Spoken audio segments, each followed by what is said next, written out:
The call to service. When a message comes containing an opportunity for real service and disclosing a real plan and a real work for the helping of your brothers, not some vague, high-sounding ideal, but a definite practical work that your soul recognizes and your heart leaps toward in glad response. Know that such response is my voice calling you to the work I have been preparing you for, and you need not question or doubt, for your soul commands you to obey. But if there is no glad response in your heart, not even a faint voice there calling upon you to investigate, as there may be something in this for you, and instead there is only a coldness and an entire lack of interest, know that message is for others, and that particular work is not for you, for you could be of no assistance, not being ready for such work as yet. But if hearing, and at first thus happily responding, if but for a moment, before doubts crowd in, and from outer sources come advice and argument, criticism of that particular work, or of the way it came to you, or of the messenger who brought it, fast smothering the urge in your heart, still trying to hold your attention, know that I am but trying and testing you to see if you are as yet ready for the work which I always have awaiting my proven and faithful servants, to see if I can use you to awaken and prepare my other children so I can unfold my nature in them, that they can feel me as the love in their hearts, and can thereby hear my voice there, and know I am their higher and real self, and that I am calling them also, anxious to lead them forth into a new day. While all calls are my call, each with its separate appeal, yet each is but leading you on to a realization that all outer things that appeal, all calls of ambition, of riches, of leadership, of power, of human love, yea, even of spiritual attainment, are but the allurements of the separate self that I use to build me a strong personality in you, with its power of concentration and ability to accomplish, an instrument I thus develop and prepare for use in the fulfillment of my plan and purpose. Then, when all is ready, in order that there may be nothing to interfere with or hinder me in such use, one by one I take from you all outer things that still allure, until there is nothing any more left, nothing and no one you can look or turn to but me. And you have learned to want and to know me as the one and only thing of importance,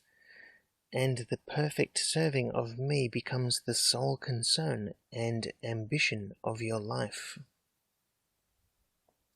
It is then only I can send you the great call, and you can hear it in your heart, which now has been opened wide for my use alone, and has been cleansed of all desires of self. Then only can you hear that call, the call to my blessed ones, those who have dedicated themselves to me, and now live only to serve me in their brothers. To all such of you, for there are many whom I have so prepared, and who have responded, and who are working selflessly as one with me, I now send the call to service, the call to join the great brotherhood of servers, and those who hear and who know my voice, and who gladly have learned to heed it. I am opening their eyes and permitting them a vision of my plan and of my purpose for the new age you are now entering, and am enabling them to comprehend the true and glorious meaning of brotherhood, that brotherhood I intend soon to bring forth from the kingdom within into actual manifestation in men's midst. Those of you who refuse to align yourself with others, thinking that unnecessary, for you can come to me direct and get all the guidance and help you need, know you are still thinking of self and are not yet ready for true service. To you I say the days of seeking and getting for self are past, never to return. No more studying to attain powers will I allow. The training period I allotted for such purpose is over. If you but know it, you brought all the powers you seek along with you, and I have been trying to teach you in the school of life's experiences and under those I appointed for your discipline and training, that when you are ready to use these powers, which in reality are not yours but mine, no longer for selfish purposes, but wholly in my service, I will uncover them to your consciousness and direct you perfectly in their use. For the force I formerly gave to man for the growth and development of self is now withdrawn. Henceforth, all my wisdom, love, and power is poured into and through the great brotherhood of the Spirit. He who would receive must go within his heart and find me as the Christ, his higher self, abiding there, and must give up all of personal self and follow him, must enlist and serve under his banner, the banner of brotherhood. It is true you can still come to me and get the guidance you need, but only for the use and helping of your fellow men. No more will I give of my force to develop the consciousness of the separate self. Now all must go to the use of the Christ, to the binding and lifting of all self-consciousness into the consciousness of brotherhood. I now call upon you to live and use what you so long have been studying and believing with your intellect about service and brotherhood. When you believe in your heart, which belief can only come from use and demonstration, then you will truly be and know a brother, and not before. Only you who forget and are no longer concerned with your soul's status can truly serve me in your brothers. For when you learn to love your brothers more than self, then you will hear my voice speaking in your heart, telling you what to do and how to do it. Those who do not want to acknowledge any leader other than their higher self, and therefore fear to join others in service in outer organizations, thinking such cannot be impersonally or spiritually directed by any human personality, know that you are indeed striving to obey the voice of your soul, but ignorantly. For your soul will never require you to acknowledge or obey any leader who would ask you to do anything to which your higher self would not assent. Any such command or requirement of such a leader would immediately absolve you from allegiance in any such organization. But wisdom also would first require you fully to satisfy your mind as to your soul's desire, as previously explained, regarding the call to such service. For can you not realize that all that has gone before, my bringing you through so many disappointments and disillusionments, through all the various experiences and teachings into a consciousness of me as your higher and only self, has been but to lead you into that wider and deeper consciousness of me as the higher self also of your brother, and that you and your brother thus become one in me, and that there is and can be no separation. That is the true vision of brotherhood. When you have caught that, then you have entered the kingdom of my consciousness, and see and know as I would have you see and know. Therefore there cannot possibly be any separation between those consecrated to the vision. All are one, whether in the spirit or in the flesh. They are a part of that great white brotherhood of spirit, the most perfect organization that is, for it is eternal, always was, and always will be, and it is gradually drawing to itself, one by one, all who have learned and conquered the illusion of self and separation. Do you want to be separate any more, my children, now that you know the truth? No, for from now on the great hunger of your life will be for conscious union with your brothers,